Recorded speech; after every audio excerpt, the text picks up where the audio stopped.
Let's go. Welcome back to the 10 Line Podcast. I am your boy, Jelani Lion. This is episode 61. In this episode, we will be discussing 25 or 27 most shocking Drake secrets and more. So make sure you watch all the way to the end so you don't miss a single thing. Also, subscribe, comment, like, and share. Introducing none other your boy, the host, Jelani Lion. I'm here. Solo podcasting. We getting the reps in. We getting the episode numbers up.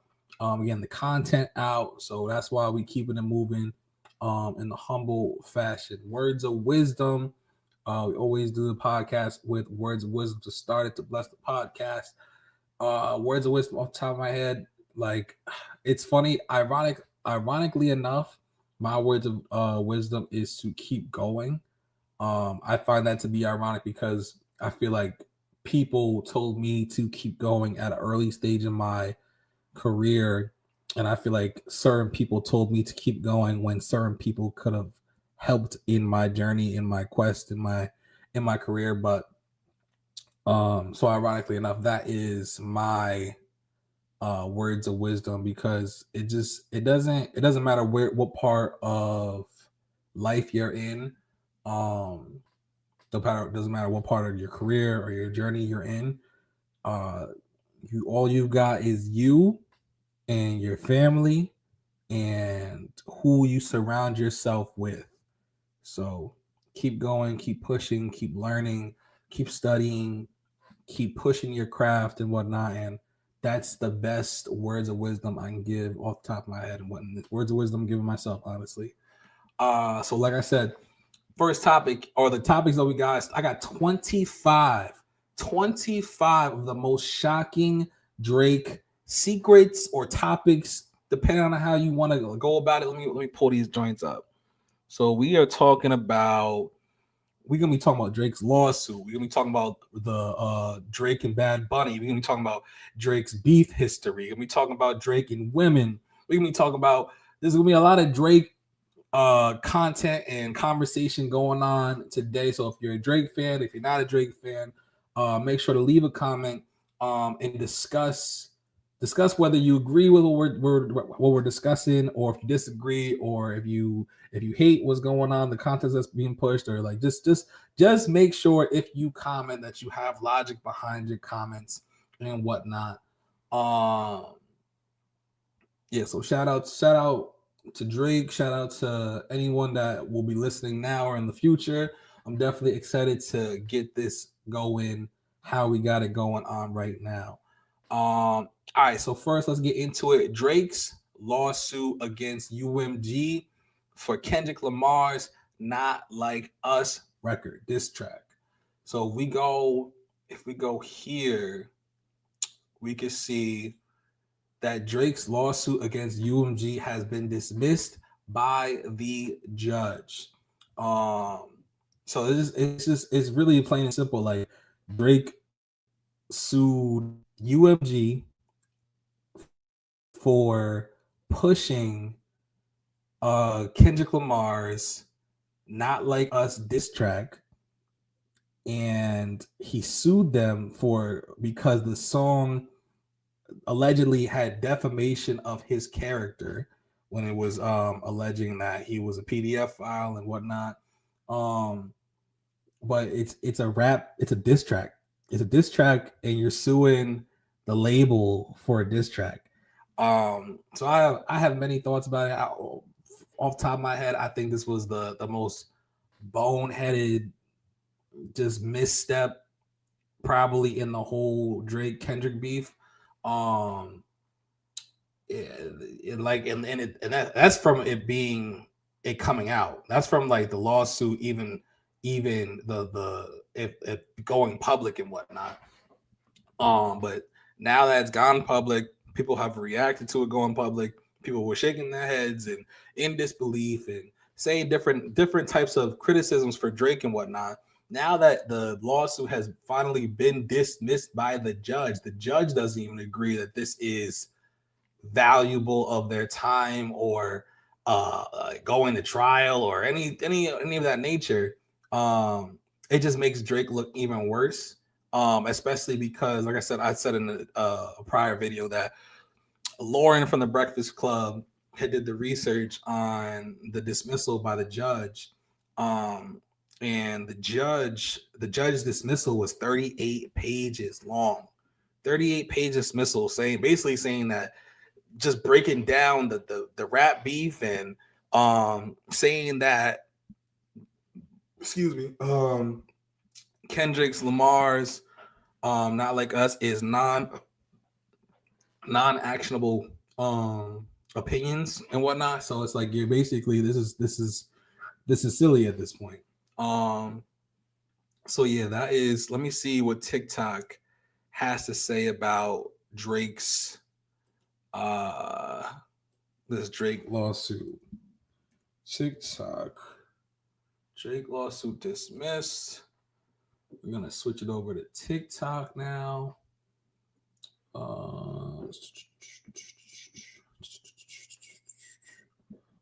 Switch it over. There should be a way I guess I'll do it like that. Maybe I can't switch it. I know I can switch it. I just don't. Okay, rename, duplicate. Why is it being weird? Okay, that's actually pretty fire. Actually, all right. So let me try doing. Oh, stop! You gotta stop the screen and then share screen. Okay. All this technological know-how you're gonna with these damn streaming platforms. All right, bet. TikTok. Let's see what TikTok had to say. We can either watch Joe, but let's not watch Joe Budden. Let's watch this homie right here. In some breaking news, Drake's defamation lawsuit against UMG over Kendrick Lamar's Not Like Us has been dismissed. Let's read what Judge Vargas had to say. This case arises from perhaps the most infamous rap battle in the genre's history, the vitriolic war of words that erupted between superstar recording artist Aubrey Drake Graham and Kendrick Lamar Duckworth in the spring of 2024. Over the course of 16 days, the two artists released 8 so-called diss tracks with increasingly heated rhetoric, loaded accusations, and violent imagery. The penultimate song of this feud, Not Like Us by Kendrick Lamar, dealt the metaphorical killing blow. The song contains lyrics explicitly accusing Drake of being a PDF, set to a catchy beat and propulsive bass line. Not Like Us went on to become a cultural sensation, achieving immense commercial success and critical acclaim. Both Kendrick Lamar and Drake have recording contracts with defendant UMG Records. Drake alleges that UMG intentionally published and promoted Not Like Us, knowing that the song's insinuations that he has relations with minors were false and defamatory. Drake has brought this action against UMG for defamation, harassment, and the second degree in violation of Section 349 of the New York General Business Law. Before the court is defended. All right, we're not going to read the whole thing. But that first part. A federal judge in New York dismissed. In some break. That first part saying that Not Like Us was the finishing blow to the rap beef. Oh my God. Like, what is the point in all this, Drake? You done sued the label just to have a judge not be on your side at all. Like, this is hearing the dismissal from the judge themselves is like insane. That's why I understand why now. I now understand why Lauren from the Breakfast Club was giving it up. Like, it was crazy. Like, because it sounds. I only listened to a snippet of it, but it sounded insane. And yeah, like, and just from the Breakfast Club also said that it's gotta be a slap in the face. The hell yeah, it definitely sounds like a slap in the face. But ultimately, like I said, like this was a dumb move, and you play stupid games, you win stupid prizes. Like this was dumb, but thankfully Drake is such a mega star rapper, you name it, that he could take L's like this and it really not do like impact too much, not like another like a average rapper and whatnot, but it's bad. It's just bad taste. It's bad. In my opinion, it's bad for his image and whatnot. But what do I know? Y'all let me know what y'all think in the comments about Drake and his lawsuit dismissed by the federal judge over suing the UMG for Kendrick Lamar's Not Like Us record. All right, what's the next topic? That was great. That was a good first topic. And this should last going through all these topics like 2 hours. So let's see what we got. Rumors of Bad Bunny bringing out Drake is the next topic. So there are rumors going around on social media that Drake will be brought out for the Super Bowl by Bad Bunny. I said this before. I think this would be. It's not like. First of all, I think this is fake news. Second of all, I think that Bad Bunny should handle this on his own. If he needs to bring in any guest, they should be Puerto Rican or Latino, or you know what I mean. That's what he should bring to the table for the Super Bowl, because to bring Drake, I feel like it would take away from his performance and his like the meaning, the poeticness, the like the historicness and whatnot. Similar to Kendrick Lamar, like Kendrick Lamar's Super Bowl halftime show was beautiful, was perfect. Literally won an Emmys or an Emmy for that performance and whatnot. So I think that Bad Bunny has potential to do the same thing, if not better, especially in a time where America is going through so many injustices, dealing with brown and black people and whatnot. So I think this is a perfect time, the perfect candidate. And I think that Drake has done a great job at separating himself from America. He's been in UK and bigging up the UK and blah blah blah blah. Like, so it's just like I think that Bad Bunny should handle this Super Bowl halftime performance on his own, or with bringing in his people, like Hispanic or Spanish speaking people and whatnot. I think that would be super dope for Bad Bunny. But let's see what TikTok had to say about Drake and Bad Bunny. All right, let's see. Bad Bunny might be bringing Drake out to perform at the Super Bowl. In a recent report by Vice, Bad Bunny is planning to bring Drake out as one of his special performers for his Super Bowl halftime show. And although they previously collaborated on the song MIA, the rumor is that it is going to be a new collaboration. And my prediction is that this new record will be a song that's on Drake's Iceman album that we should be getting before the end of the year. So what do y'all think? Let me know in the comments. What's it called? So a guy said, which is like the rumor, that on top of the rumor that I've heard that Bad Bunny may be bringing out Drake for the Super Bowl halftime show, he also added that Drake and Bad Bunny may be coming out with a new song that he predicts that will be going on the Iceman album that Drake's been rolling out. And that all might be true. Like, it's so goofy because like Drake has made many missteps over the course of the last year. That like let's say that Drake does come out at the Super Bowl halftime show with Bad Bunny or whatever. Like, it wouldn't even be your show. Like, it wouldn't be your halftime show. You'd be a guest there, and you wouldn't, like, you know what I mean?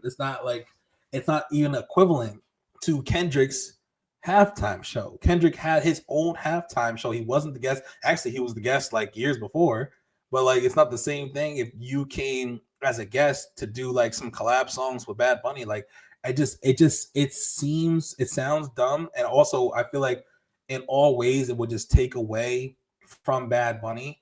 It almost reminds me of, but not to the same degree, Usher. When Usher did the halftime show, he got asked like if Chris Brown, or why didn't Chris Brown he have Chris Brown come out as a halftime show, and his response was just like he feels that it wasn't the time to have Chris Brown as a guest at the Super Bowl halftime show. Like it's that simple. So I don't think it's. I think it would be a bad look for Bad Bunny, but also it would just be like okay and for Drake. So it's like I don't know. That's my take. That's my opinions.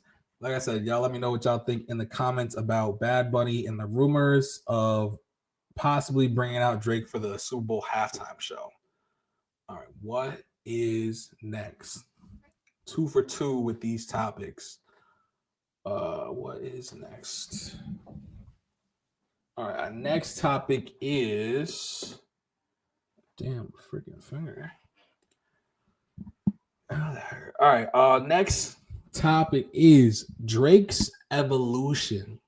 How his sound has changed from So Far Gone to For All the Dogs. All right, so this is an interesting topic. All right, so the topic is Drake's evolution, going from so far how his sound has changed from going from So Far Gone to For All the Dogs.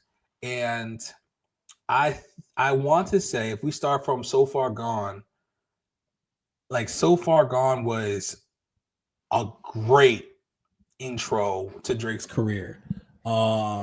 And all the music that he was putting out around that time. Let's pull up Drake's albums.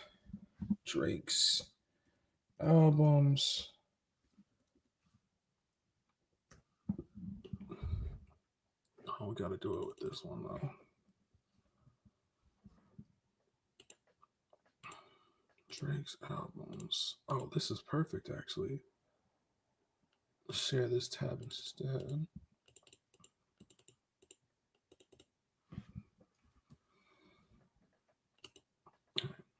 Beautiful. Let's go. Drake's albums.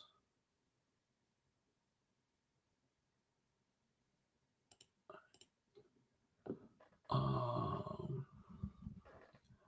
right, bet. Boom. So Drake goes from you got So Far Gone, then you got Drake's Thank Me Later, then you got Take Care, then you got Nothing Was the Same, then you got If You're Reading This Is Too Late, then you got Views, then you got More Life, then you got Scorpion, then you got Certified Lover Boy, and you also got the demo album he had with the face mask, and then you got For All the Dogs. Actually, that's not even counting. This is a better. We gotta find a good like layout of these because he actually got. Well, if you count his collab albums, all right. Let's not count his collab albums. Then let's go strictly off Drake's solo projects. Bet. All right. So we're gonna go with Room for Improvement, Comeback Season, So Far Gone. So we're starting from So Far Gone. Drake So Far Gone to Thank Me Later to Take Care to Nothing Was the Same to If You're Reading This Is Too Late to Views to More Life. I guess you can count Scary Hours, Scorpion, his Care Package. I guess you could count, and his demo tape, More Scary Hours, and Certified Lover Boy, and For All the Dogs. I think Drake's earliest projects are probably one of the best like intros for an artist into the music industry. Like I feel like he was like out the gate on fire.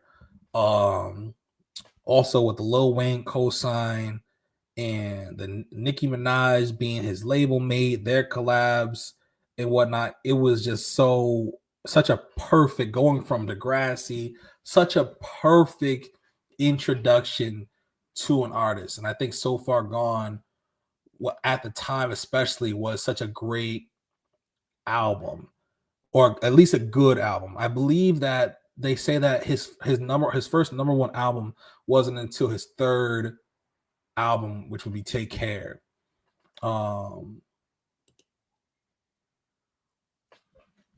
But yeah, I personally, especially at the time, really like So Far Gone. I think I may like Thank Me Later better than So Far Gone. Take Care. Take Care. It's always between Take Care and Nothing Was the Same. Being the best Drake album or the favorite album, whatnot.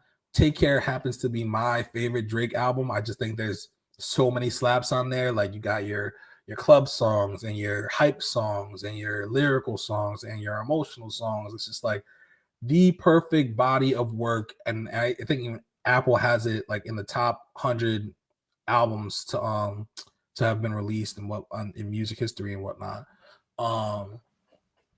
But yeah, nothing was the same. Nothing if Take Care is my favorite, is my number one. Nothing Was the Same is the next right below it, so it's number two.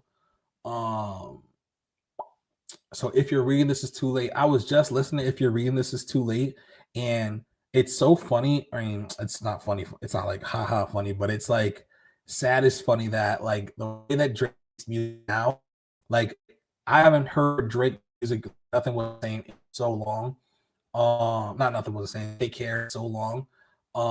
And also now like even on his deluxe for All the Dogs, says that he's not in the place to make music like that anymore because he's such a different guy or making more money, blah blah blah blah. But like, I feel like Drake, it's interesting, and I look forward to. I don't look forward to it, but I'm interested to hear the perspectives when it's all said and done, like when his career is over and we're looking back on it. Because I feel like, in my opinion, Drake's music, as far as substance and quality, even has gone downhill.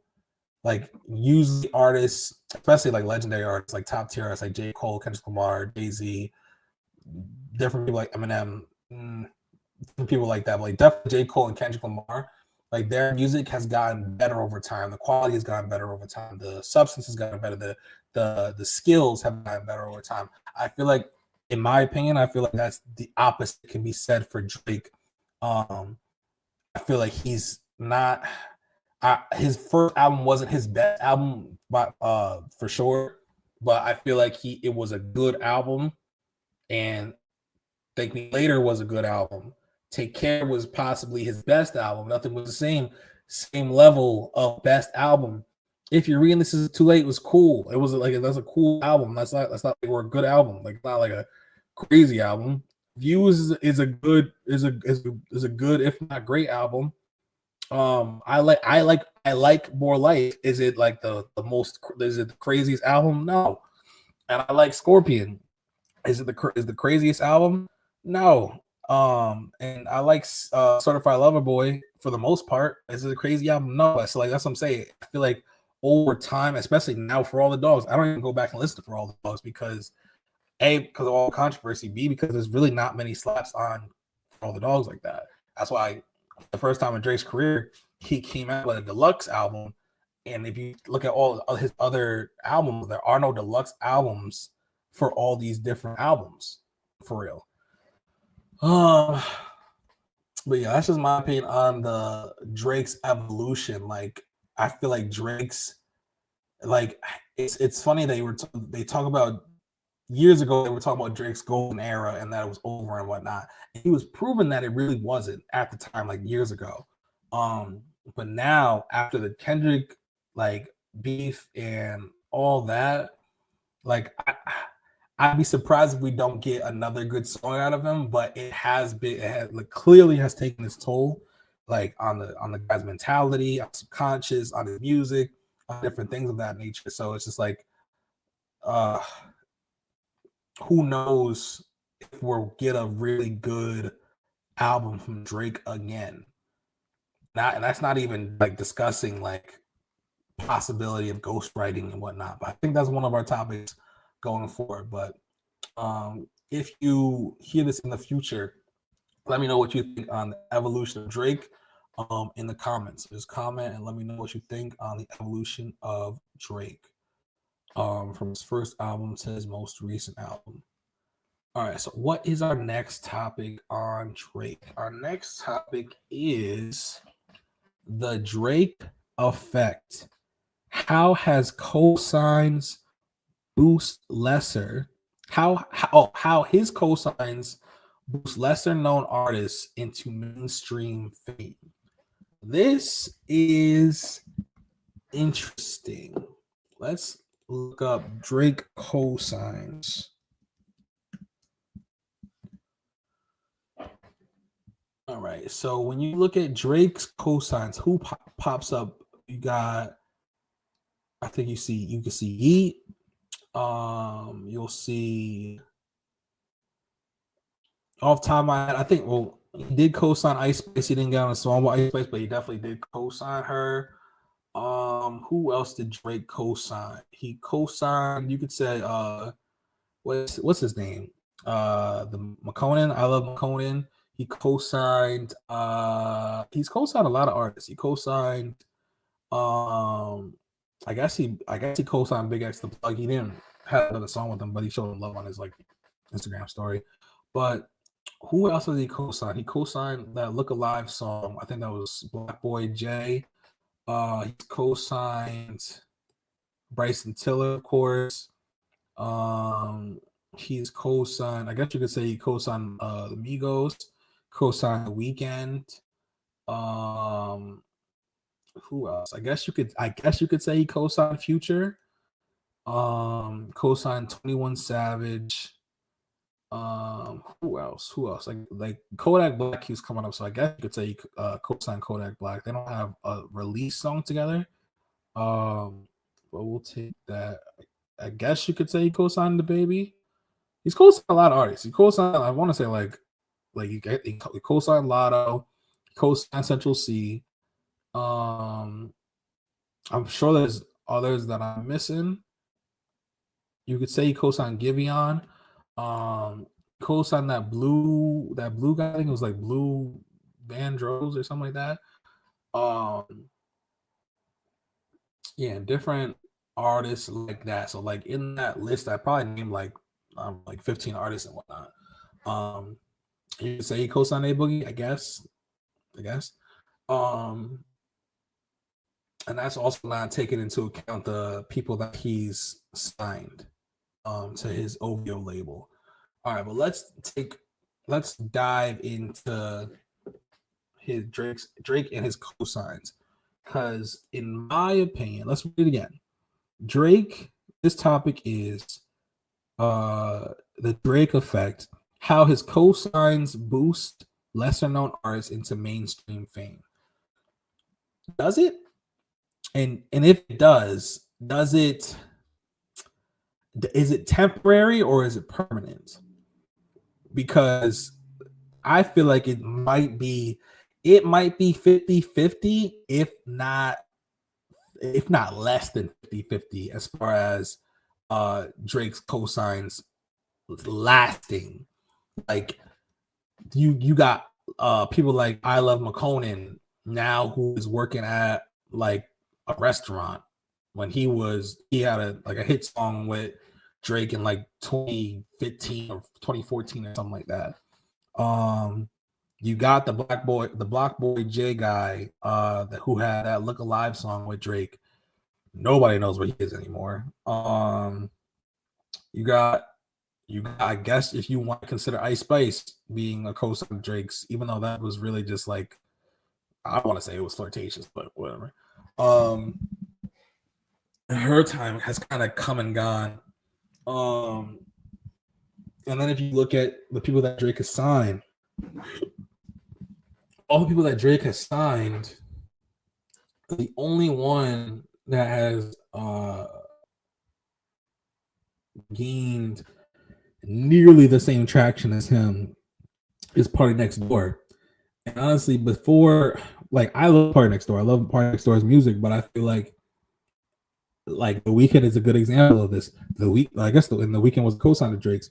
The Weeknd skyrocket. The Weeknd had the opportunity to sign with Drake's OVO label and declined it and went solo and skyrocketed, becoming like a mega pop star, R&B star, and literally none of the people that Drake has signed OVO you can say the same thing for. Like none of them, not even Party Next Door. And like probably the biggest traction Party Next Door has gotten from Drake is their collab album, which dropped like last year. And Drake's Party Next Door has been signed with Drake for like, I want to say like, what is it, like 15 years probably. Yeah, and that's one thing. That's my thing is that with Drake's cosigns that he does with lesser artists, is it just a pop in their career temporarily, like, and to never be heard from again? That's one thing. The flip side of that is like an artist like Migos. Like, yes, Drake was probably the first, as far as the world knows, or as far as the public knows, probably the first big artist to co-star Migos. But Migos was on their way to stardom. I feel like Migos and Drake only have like 2, maybe 3 collabs tops. So like they were golden regardless. They're like one of probably rap and hip hop's biggest and or best, like debatably, rap groups, especially as far as like club bangers goes. Bryson Tiller's another one. Bryson Tiller, yes, it's dope to get a Drake it's dope to get a Drake cosign, but Bryson Tiller writes for Chris Brown and Drake and different, he's got like at least 5, I want to say he's like 4 or 5 albums in and whatnot. And fun fact is that Bryson Tiller's Don't is like 7 times platinum, and it has is the most streamed R&B song in history. Like, just wild stuff. So it's like, yes, Drake is good at seeing talent and then, in my opinion, attaching himself to the talent, and then it looks like a cosign. It looks like he's lifting them up, but really it's a great opportunity to A, make a good song, and B, okay, they're coming up, they're the new guy or the new girl. Okay, let me, as the top dog, collab with them. So now I'm getting their new fans, their young fans, their whatever the case may be, is their stardom. And it's just like, it just makes it's smart. It's just to me it's more smart than like giving. And to back that up even more is what Drake is now doing with streamers. Streamers like Aiden Ross, he's beefing with Kai Cenat. You can say that you wouldn't say that he's co-signed. I guess you could say he co-signed Duke Dennis and DDG, and different, like he's attaching himself to these streamers. He's popped up on Aiden Ross's stream. He's popped up on this other white kid stream. I don't even know his name.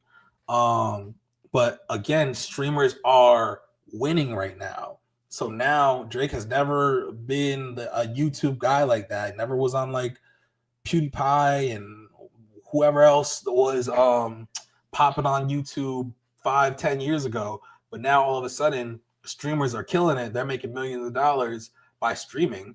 And now Drake is attaching himself or having beef with people who stream, like Kai Cenat. Or I don't know. He's also, like, you could say he's attached himself to Drewski or whatever. Or I don't know.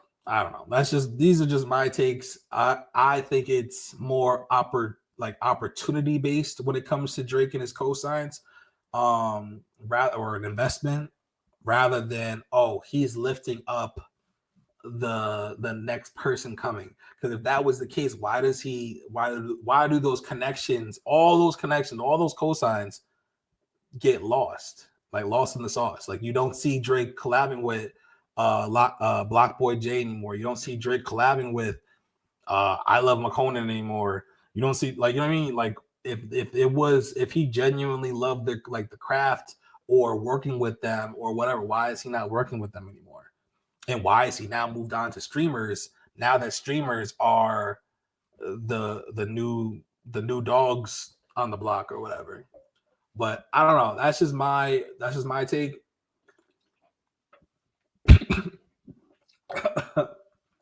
Y'all let me know in the comments what y'all think. Oh God. Y'all let me know in the comments what y'all think about Drake in his cosigns. All right, what is the next topic? Because I am on a roll. with these Drake topics. All right, the next Drake topic is 6, Toronto's golden child. How Drake put Toronto and the 6 on the global music map. You know what? He got it. Drake got it as far as putting Toronto, Canada on the map, as far as like notoriety, as far as popularity. Shit, if I ever go to Canada, I want to go to Toronto. Like he views, it's a picture of him sitting on the tower in Toronto or whatnot. Like people, he like is like I think the ambassador of the Raptors or whatever. He redid the Raptors jerseys. Like he's the king of Toronto. I'm not even gonna hold you as far as that is considered. I wonder what TikTok would say about Drake and Toronto. Let's type it up. Let's see real quick. Drake definitely got it as far as put it on for his city. I cannot take that away from him. I feel like nobody can really. I mean, I'm not from Toronto, so I feel like nobody can take that take that away from him. But maybe Toronto people might feel differently. Let's find out when this can get loaded. Let's see what TikTok has to say about the 6th God and what he's done for Toronto, if we get anything.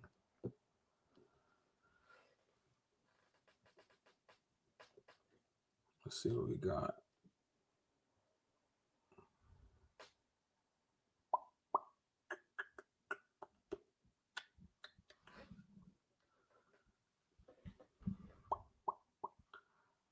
Loading.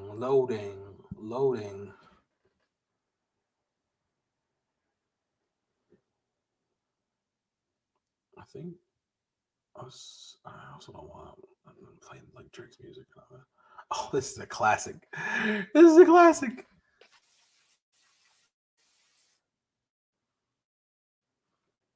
Come on, play this shit.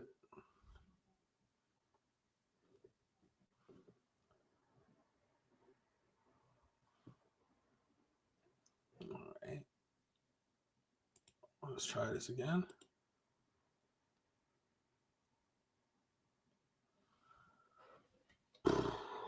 Loading is crazy right now.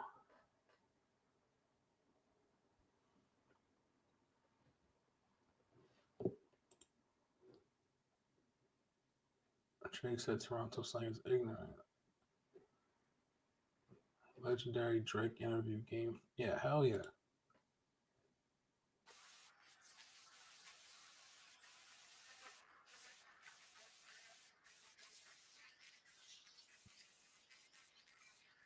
Yeah. Yeah. Oh my god, we gotta keep pausing. All right, it's I'm gonna attach it to the clip. I'm really freezing out here. Okay.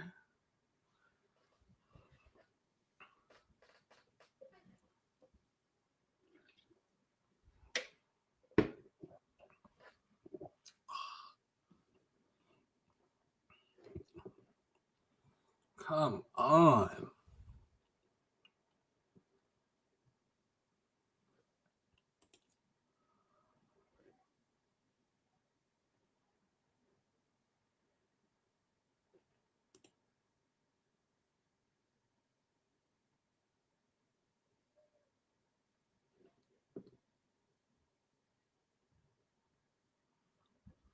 It's taking forever. One freaking video.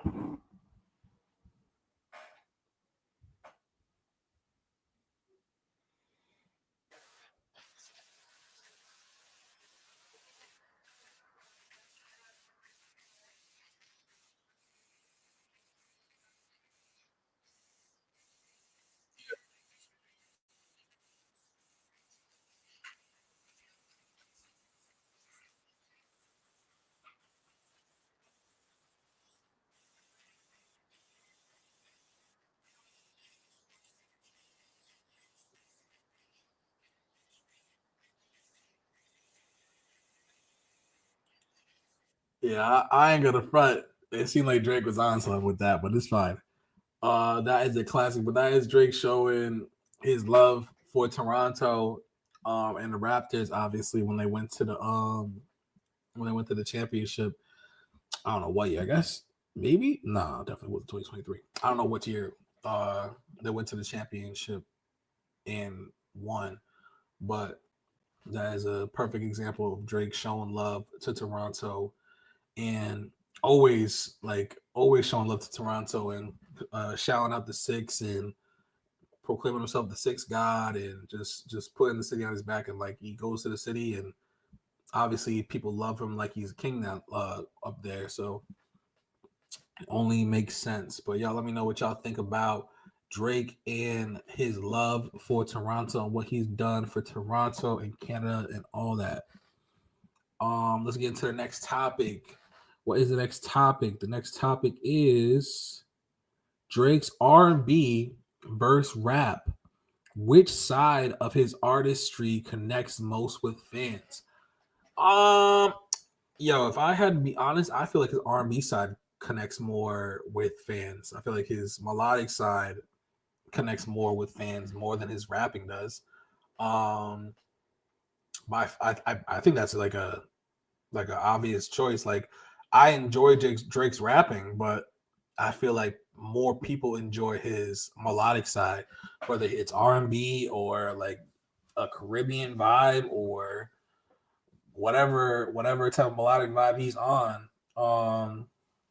But he obviously got like slaps when it comes to rapping or like not debatable lyrical rap songs and whatnot, like no Do Not Disturb and his timestamps, and he was rapping his ass off on one of the Kendrick diss tracks. I think it wasn't Push Ups. I guess it was Push Up. The Push Ups was one, but what's the other one? The other one was, I don't know what the other one was. Push Ups and blank. I'm drawing a blank, but it was the other one with the 3 beat switches. Yeah, honestly, anything with Drake, excuse me, anything with Drake and freestyle attached to it, 9 times out of 10 is body, even if it's not a real freestyle, even if he wrote it or whatever. So yeah, but I feel like I said, I feel like his artistry connects most with fans is the side of his R&B side. But y'all let me know what y'all think in the comments.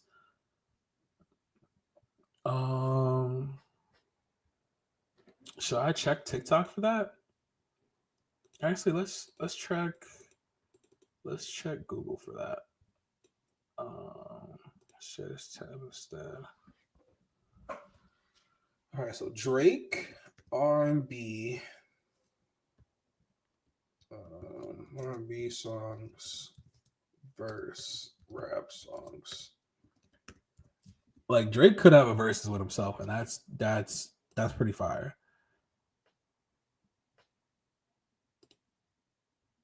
Drake top 25 Drake R&B records. Show me top. I need to see his top rap records too. I'll do that.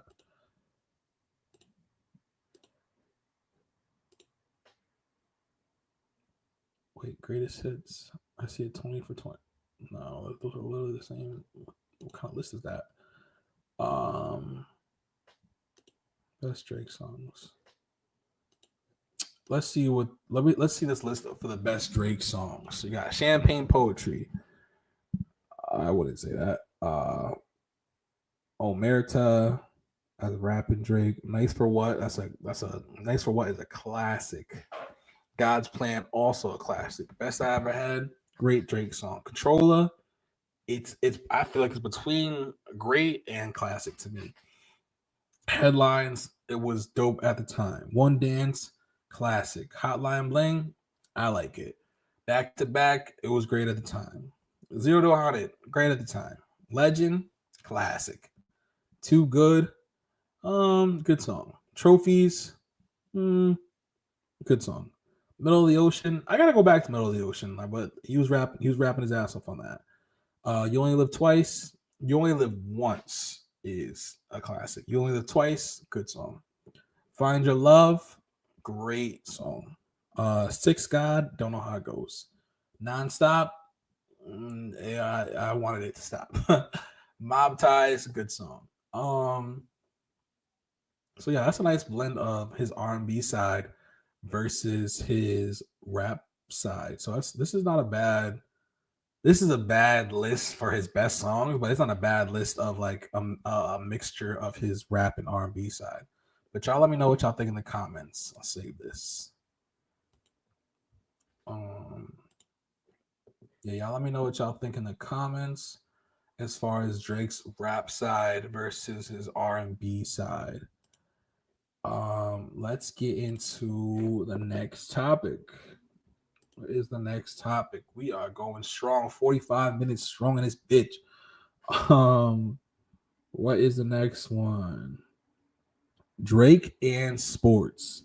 His courtside persona with the Raptors and influence on athletes. So let's do Drake and sports. I don't think this is the Drake curse though. I think this is just Drake. Drake and sports. Yeah, this picture looks crazy, Drake. What are we doing? But yeah, Drake has been, I want to say, the ambassador for the Raptors for like probably close to a decade now, if not more. There was talk about him in having a curse like on social media, which whatever team he repped was bound to lose or whatever.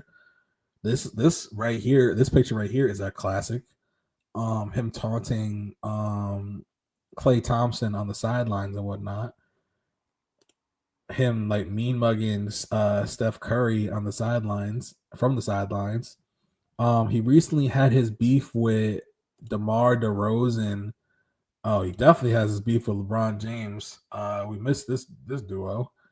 But yeah, recently had his beef with DeMar DeRozan for showing up to the pop out for Kendrick Lamar, and I also think he was in the Not Like Us video and whatnot. So there's that. But Drake, as far as sports are considered, this is him in a Kentucky warm up. I don't know what the fuck he was doing here. That was actually hilarious. Like he's just suited up, like he about to ball out. But yeah, it's Drake in sports. Let's run back the what the topic said. Drake in sports, his courtside persona with the Raptors and influence on athletes. I don't know if Drake, I guess you could say Drake has an influence on athletes as far as his music is considered, but I don't think Drake's persona or Drake being at the games has an influence on athletes. I especially don't think that like there is the clip of what is it, DeMar DeRozan. Oh, I could probably do it on TikTok. Let me do it on TikTok. TikTok will show that DeMar DeRozan responding to Drake.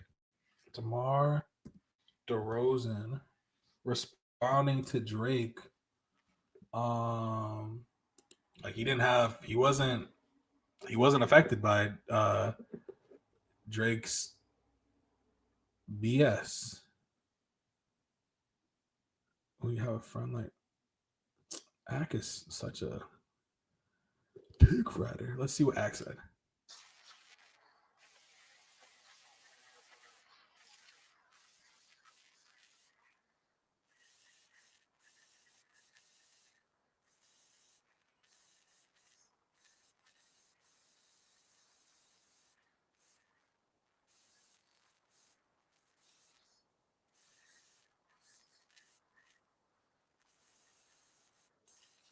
All right, so that's Ack. Oh, I'm not. I didn't switch it, but that's Ack posting that about DeMar DeRozan. He said, "Who needs enemies when you have a friend like DeMar DeRozan?" DeMar speaks on how Drake was always there for him and claimed he would always be loyal to Drake. Oh my God, Ack, we do not need that from you. But let's see about this one.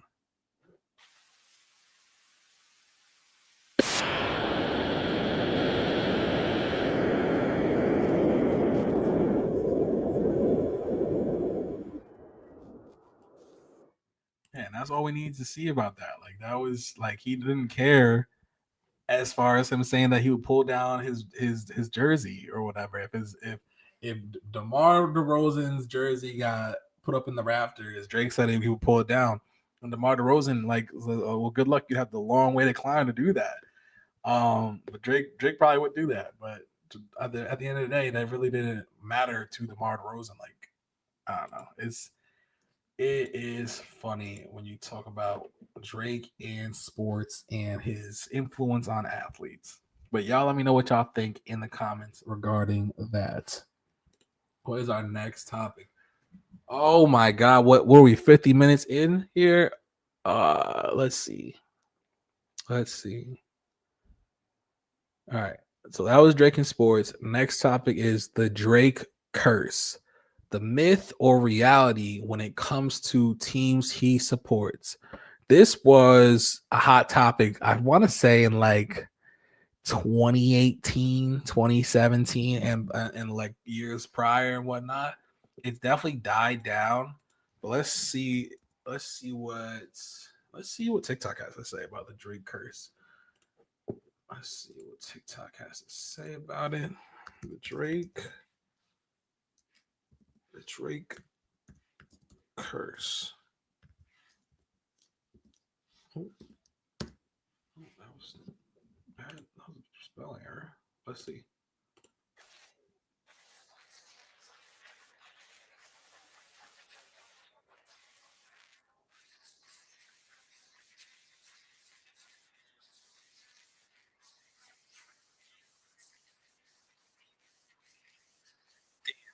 Damn.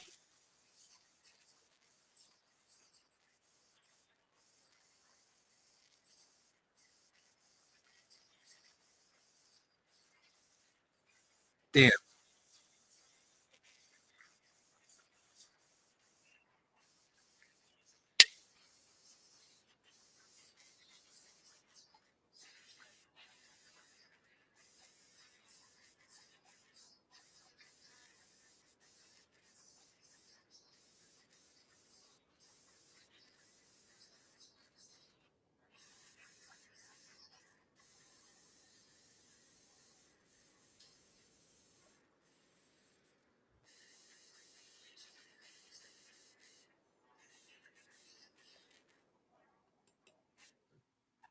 That was a good little clip, little video of the Drake curse and describing that what it means and whatnot. And that was from 2021.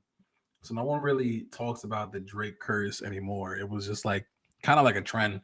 Because obviously there was evidence of Drake supporting teams and supporting players, and then they would take L's and whatnot. So I think there was one year he like wore like mad teams. I think it was football. Mad funny. But y'all let me know what y'all think about the Drake curse regarding sports.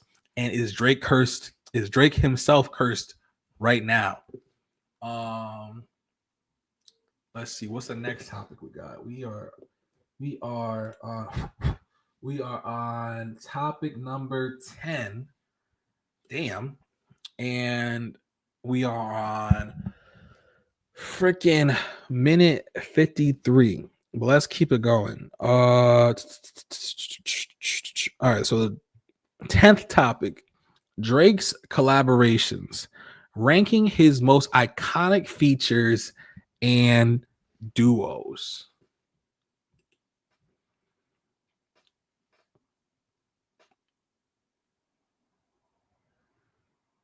All right, so I froze for a minute. Let me run that back. Number 10, Drake's collaborations, ranking his most iconic features and duos. So let me see. Should I? I'm guessing I'm gonna. Now I want to see it with Google. I don't even want to see it with TikTok with this one. Drake's collaborations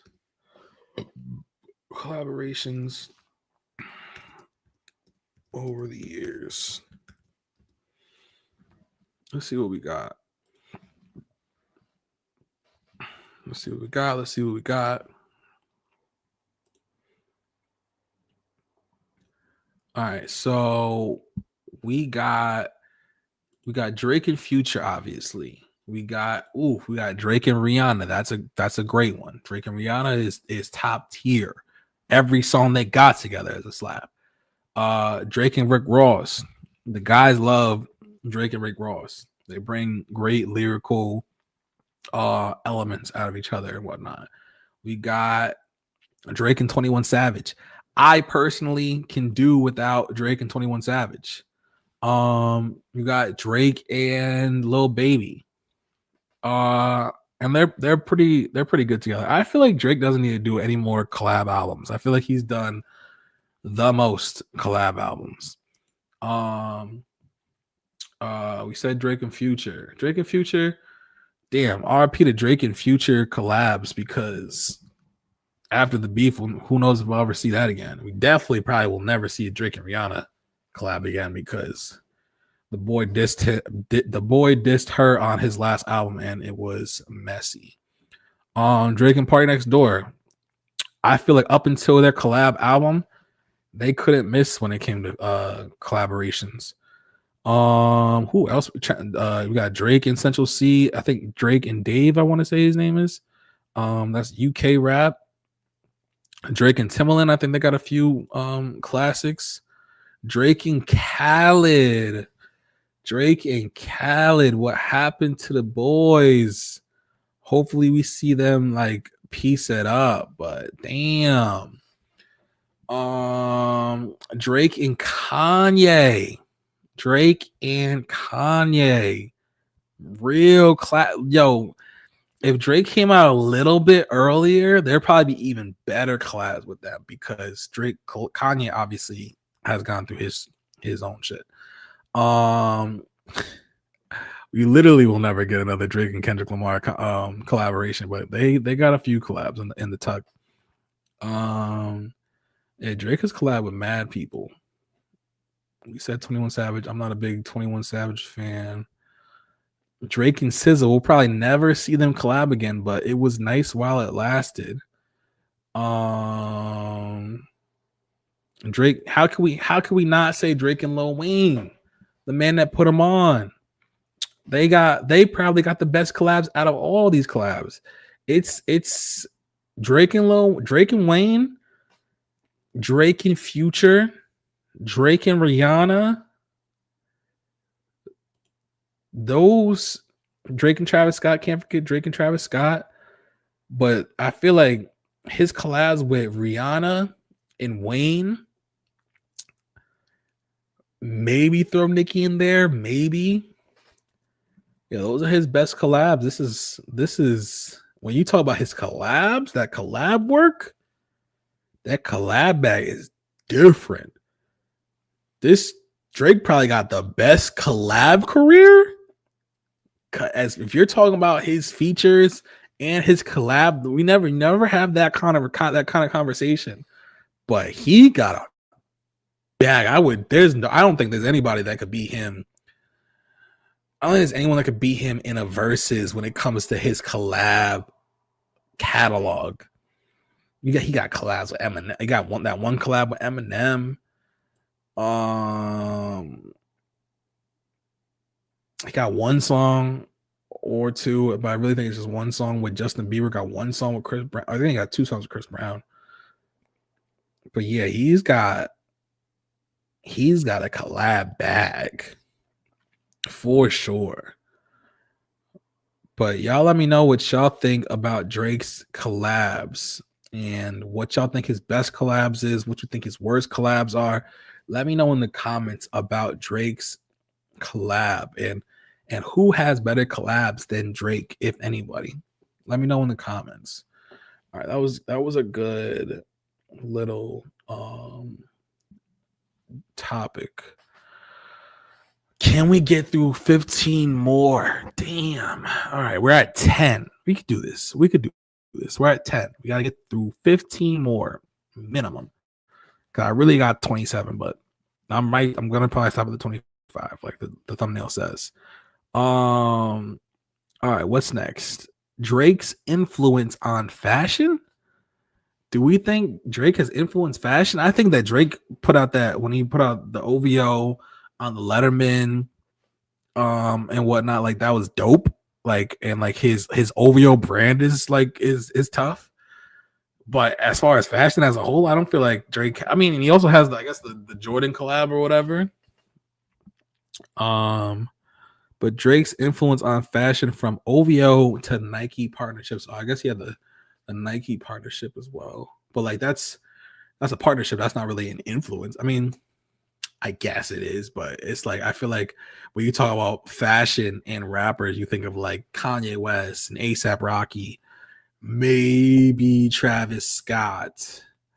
But Drake really doesn't come to mind. But let's see. Drake's influence on fashion. Let's see what TikTok has to say about this one. All right, let's see what. See, I think he might be getting clowned for his fashion. Well, we'll see.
Well, that guy kind of said the same thing I did, but like he just wrapped it up in a bow. Like even his partnerships don't go crazy like a Travis Scott Jordan partnership or Nike partnership or a Kanye and Nike or Adidas or whatever. Like they never. He's just not. I don't know. Like I think that maybe they look to him. They look at his personal fashion and be like, oh, it's not anything crazy or whatever. So, but y'all let me know what y'all think about Drake's influence on fashion or lack thereof. All right, next topic. Drake in virality. His unmatched ability to create songs perfect for TikTok and memes. All right, so this one is Drake and virality, his unmatched ability to create songs perfect for TikTok and memes. I don't know what it means by his creating songs for memes, but Drake himself has been a meme and whatnot, but or maybe I guess his lyrics could be perceived as being put into meme forms and whatnot. But as far as his songs being like going viral on TikTok, I guess that's what it means. Because like even before TikTok, Drake's songs would go viral on like his like lyrics would go viral for in captions on Instagram, whatnot, like or Facebook or whatever. Like wherever Drake came with new music, you knew you had like a caption for your whether you're a guy or a girl, you had captions for your pictures or your videos or whatever. Now with TikTok being like a dance and music platform and whatnot and like funny platform, it only makes sense for it to have the one of the top guys in music have his songs be viral on such a platform like that. So I just feel like it just makes sense. When you talk about virality, especially even with his newer collabs with the younger generation and whatnot. So I feel like that just makes sense. But y'all let me know what y'all think about Drake's even when his sound changes. Like he just collabed with Cash Cobain, who also has viral songs on TikTok and whatnot, and almost has like you could say has a TikTok sound,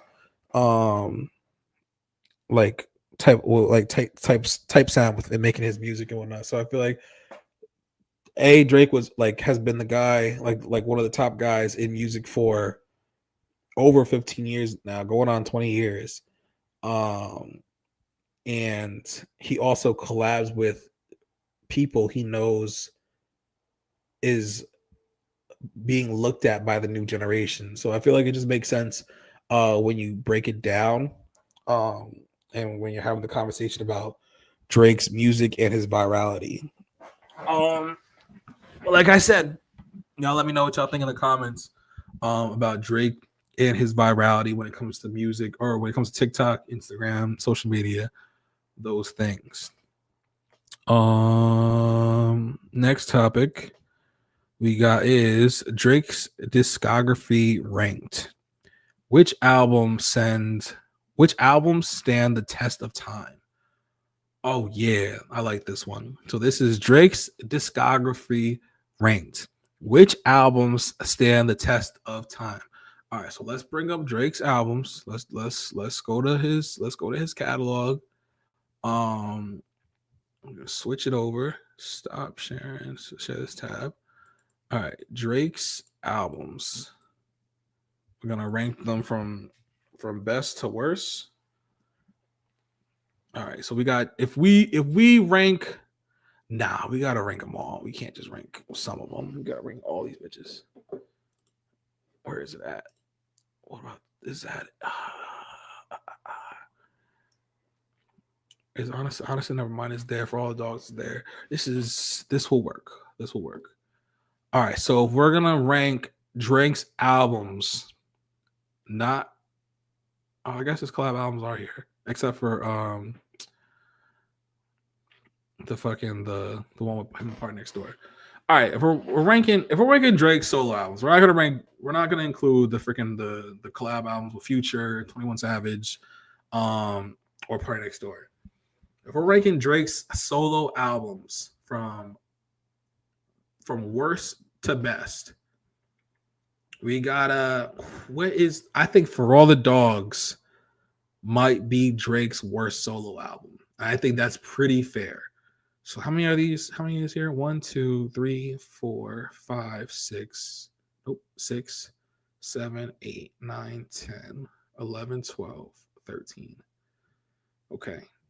All right. All right. So if we're gonna go 13 for All the Dogs. For all the dogs is gonna be Drake's. We're gonna have Drake as Drake's last album, or Drake's album ranked last. What is above For All the Dogs though? What is right above For All the Dogs if we're talking about Drake's solo albums? I think we might have to go with his first project. In my opinion, like I really like Drake's first project, especially at the time, but I don't find myself going back to Drake's first project like that. Let me know in the comments if you do. So we got For All the Dogs at 13. We got So Far Gone at 12.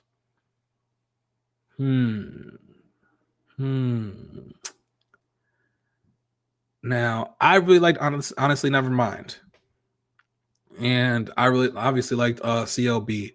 So I think the next one might have to be, no, it can't be. Is it this really 13? 1, 2, 3, 4, 5, 6, 7, 8, 9, 10. Oh, I guess if you count the care package. No, we're not counting the care package as an album.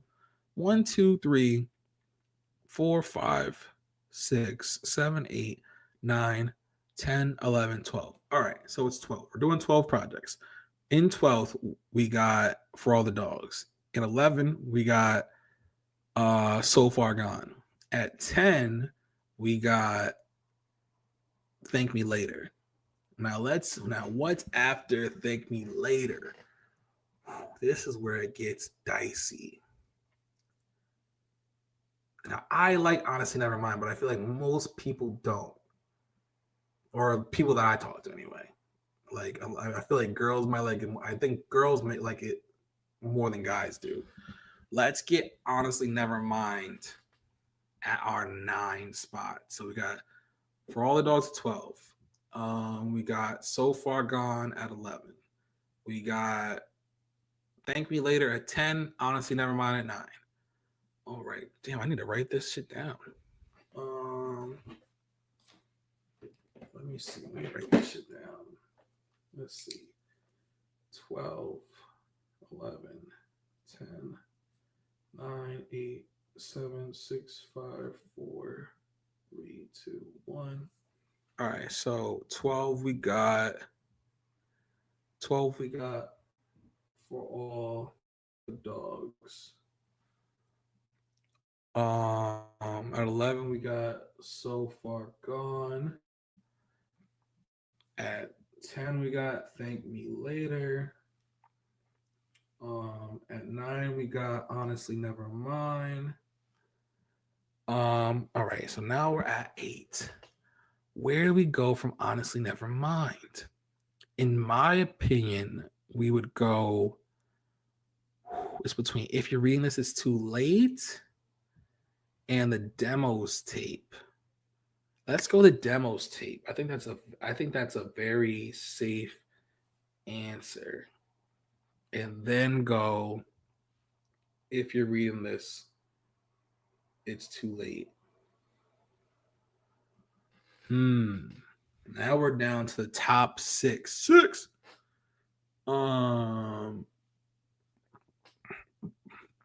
Last 6 we got is More Life, Scorpion, Views, Certified Lover Boy.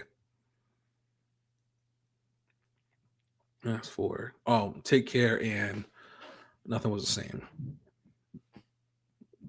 All right. Now, what are we going to do about these? All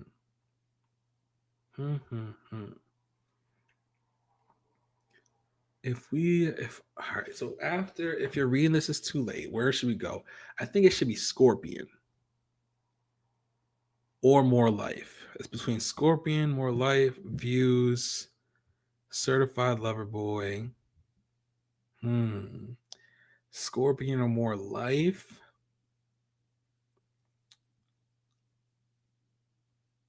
Ooh, Scorpion or More Life. I think Certified Lover Boy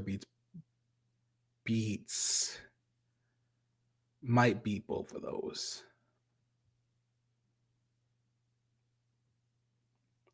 I think More Life. I think More Life might have to go at 6. And then Scorpion. That one's tough.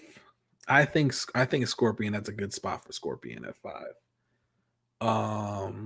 Now Certified Lover Boy, that would make Certified Lover Boy at the 4 spot.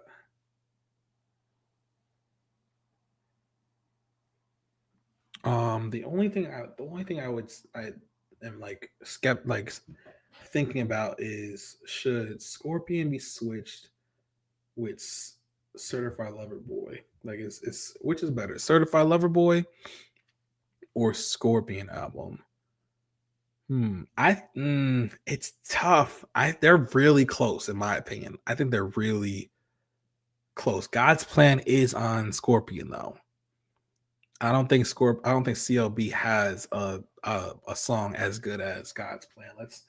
I think that might be the determining factor. But More Life does have Do Not Disturb. But we're leaving More Life at 6. Let's switch those. Let's switch these. All right. So we got Certified Lover Boy is going to be at the 5, and Scorpion is going to be at the 4. So that just brings it down to Views, Take Care, and Nothing Was the Same. If you're asking me, I'm going to put Views at 3. I'll put Nothing Was the Same. Nothing Was the Same at the 2 and Take Care at the 1. That's how I would rank Drake's albums. So to repeat, we got For All the Dogs at 12. We got we got For All the Dogs at 12. We got So Far Gone at 11. We got Thank Me Later at 10. We got Honestly Nevermind at 9. We got the demo tapes at 8. We got If You're Reading This Is Too Late at 7. We got More Life at 6. We got Certified Lover Boy at 5. We got Scorpion at 4. We got Views at 3. Nothing Was the Same at 2. And Take Care at 1. That would be if I ranked Drake's albums. I think that's pretty damn good. But y'all let me know in the comments what y'all think about my ranking of Drake's albums. Let me know what you disagree with. Let me know what you agree with. Let me know in the comments. Okay, what is next? That was tough. That was probably the toughest topic. All right. What else we got? What else do we got?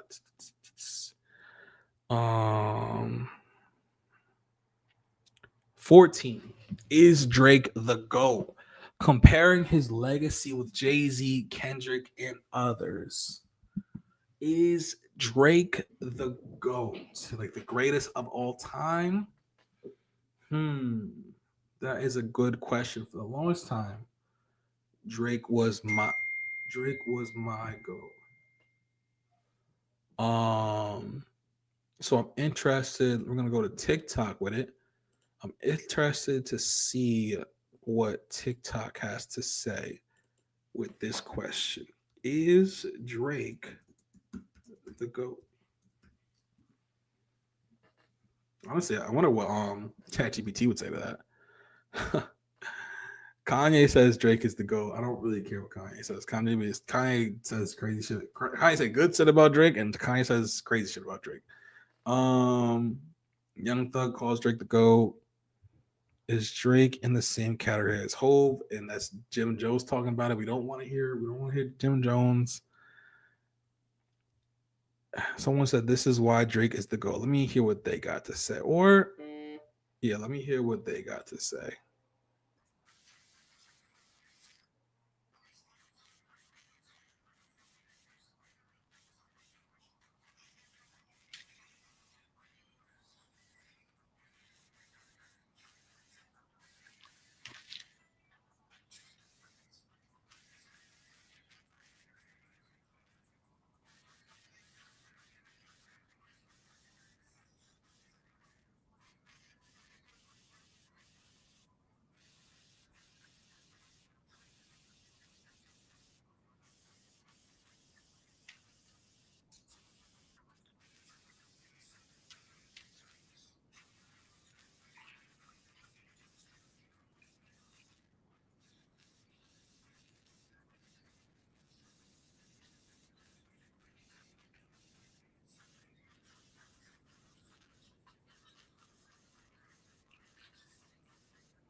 I don't feel like that was a bad take. I don't feel the only thing I really disagree with is that if you don't like two things. If you don't like Drake, then you don't like music. Also he put like if Drake didn't get on, then Tory Lanez and The Weeknd wouldn't have got on. I feel like The Weeknd, if Drake didn't exist, Tory Lanez and The Weeknd would have definitely still like reached their successes. But I think it was a great take. I also liked how he compared him to like his run to LeBron's run, and LeBron has been that guy for 20 years, and it's definitely commendable.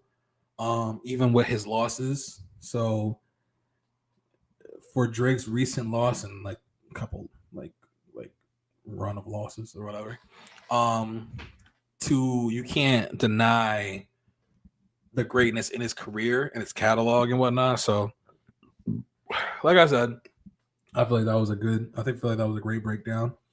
Y'all let me know in the comments what y'all think about the breakdown. Also, let me know in the comments what y'all think about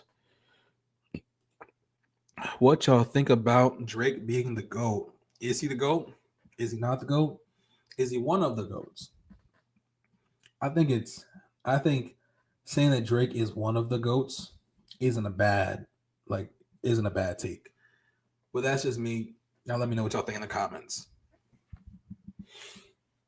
All right, we are at almost an hour and a half with it. Dolo. What else we got? What's the next one? Drake and women. How relationships inspire his most vulnerable songs.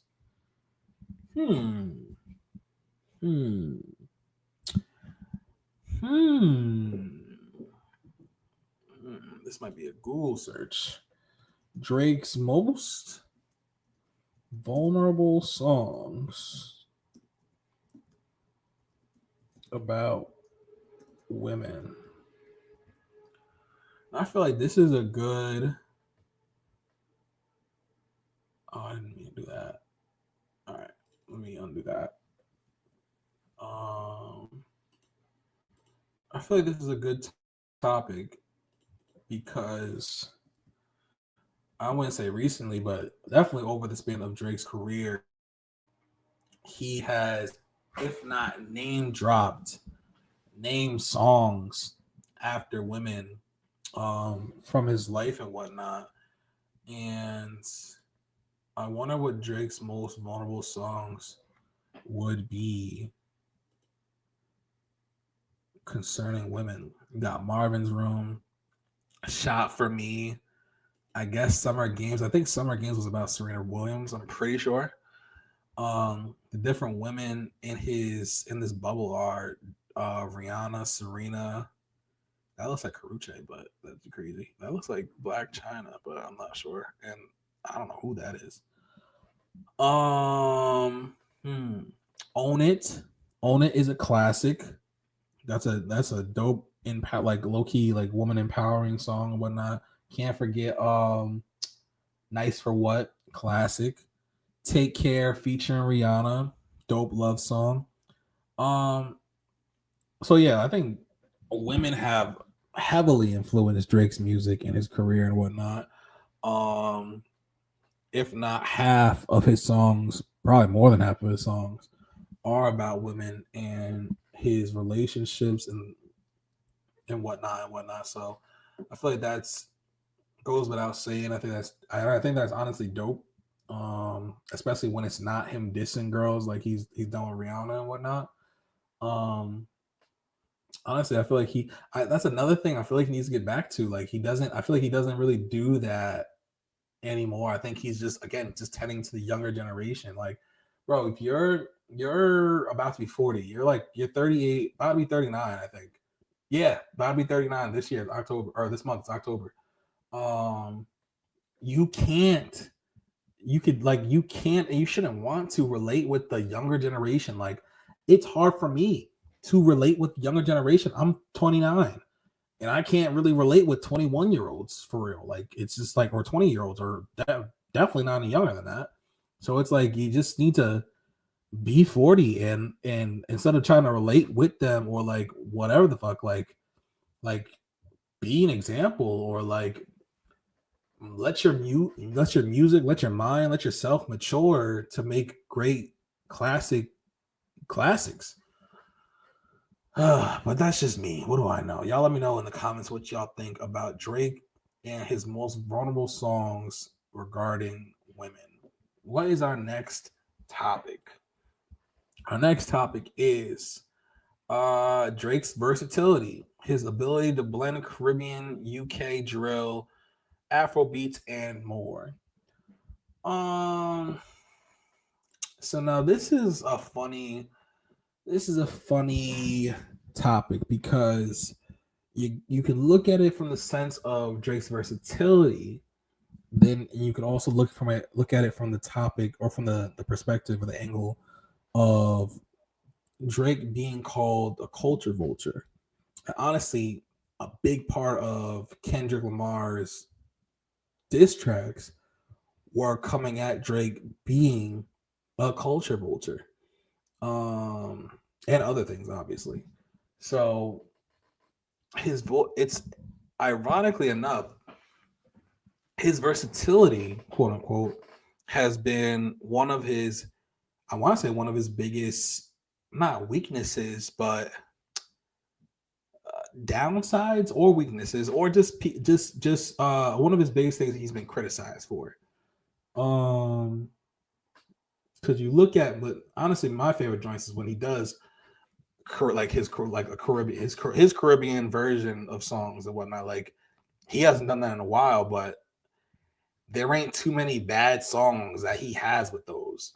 Um, I could do without the UK drill. Like I think it was cool at first, but that honestly was like a trend. Like UK drill really isn't like popping like that anymore. In my opinion, I'm not from the UK. Don't shoot me down. Um, and the Afro beats.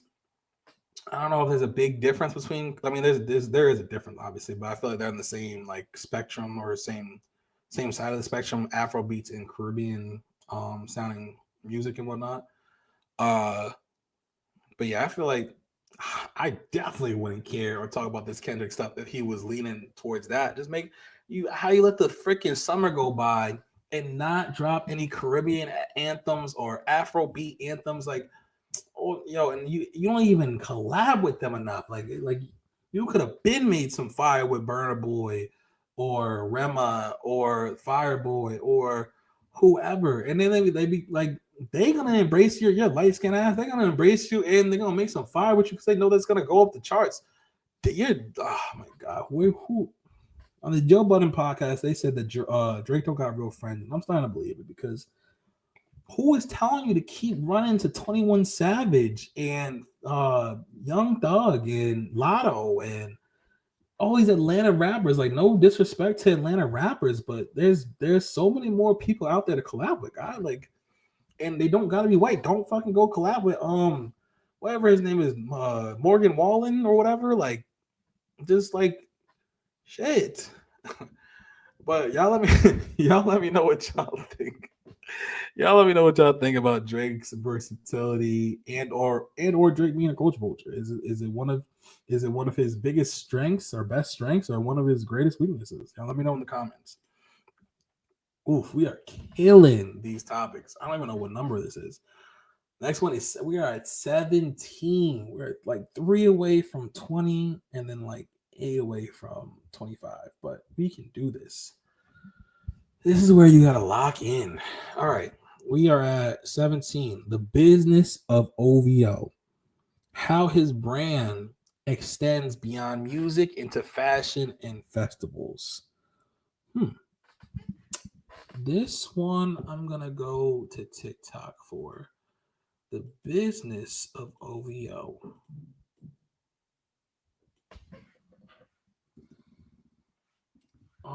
Because OVO has the OVO Fest, has OVO clothing and merch and whatnot.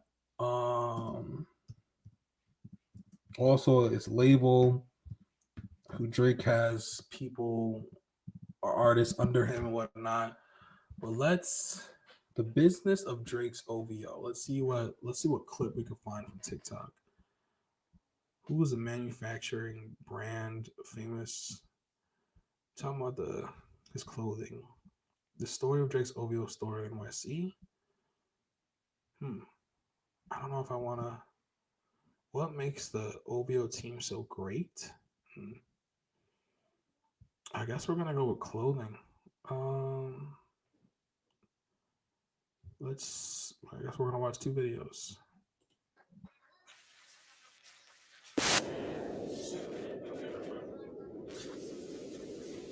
All right, that's playing his music in the background. I don't want to get copyrighted, so let's try this one.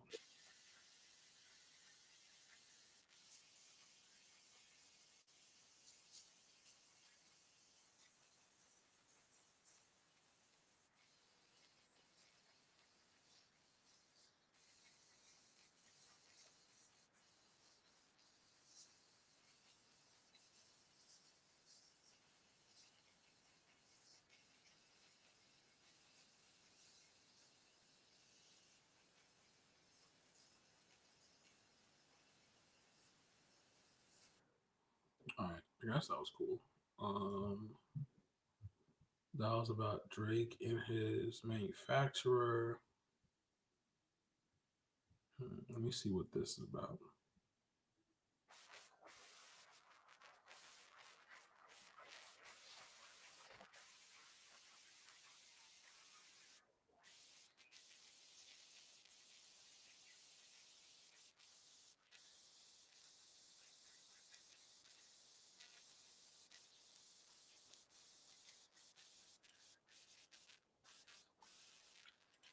See, I don't even know who that was. I have no idea who that was. That does not do anything for me.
Getting the fashion tee.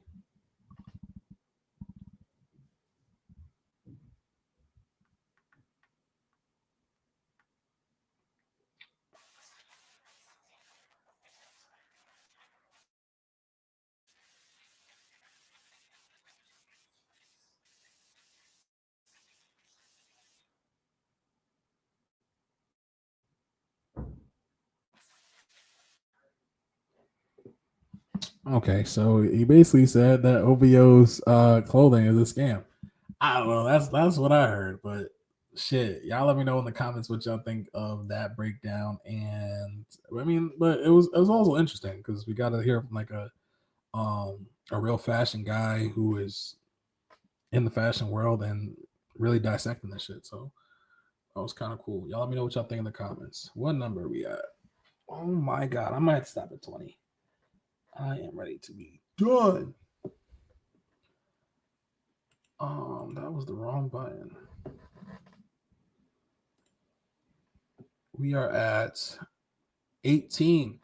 Drake's feature formula. Why nearly every Drake feature becomes a hit. Why nearly every Drake feature becomes a hit.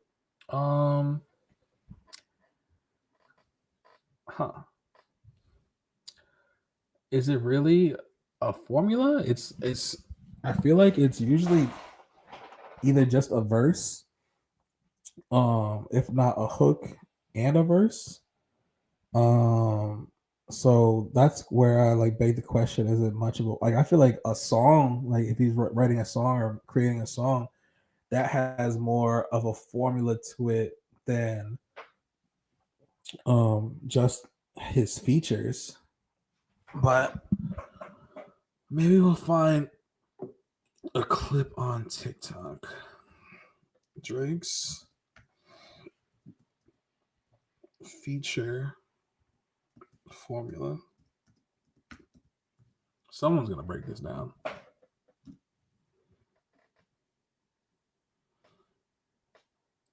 Ooh, Drake's secret hook formula. The secret behind Drake's highest songs. Let's see. Who's got the best clip? Drake is the only rapper where even if he is the feature song, even if he's the feature of the song is officially his now. Let's hear it. Wop, wop, wop, wop, wop. That fuck him up. Wop, wop, wop, wop, wop. I'm gonna do my stuff.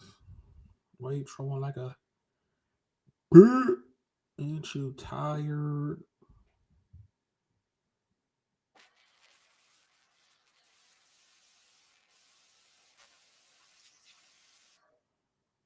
All right. Okay. I didn't expect him to. No, we're not doing this. I don't need you to play a song, a Drake song. I need to. Let's see about this one.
That was a funny take on Drake's formula and whatnot. The power of Drake feature. Let's see about these guys.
I can't. I don't. I can't. I can't with them. It was a great. It was a good breakdown initially, but the guy is like watering. Like is like he's like salivating and whatnot. His mouth is watering over talking about Drake, and I can't do it. But yeah, good stuff. Good breakdown. The formula as far as Drake features goes. Um, like I said, I feel like he just gets on songs and does his rapping for a verse, or does the hook, or does the singing for a verse, singing for the hook. I feel like there's more formula work when it comes into his songs versus his features. But that's just my opinion. Y'all let me know what y'all think in the comments.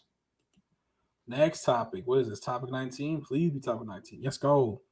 Drake in pop culture. His appearances on Degrassi to Sunday Night Live. This is a hilarious topic. Let's all right, where do we start? Drake in Degrassi is my introduction to Drake. Before Drake was on and popping, I was watching Drake on Degrassi as a little kid who probably shouldn't have been watching Degrassi. So, like, I feel like a lot of people talk about, or a lot of guys talk about how they saw LeBron go from like his first game in the NBA to now and whatnot. Like, that's how it feels.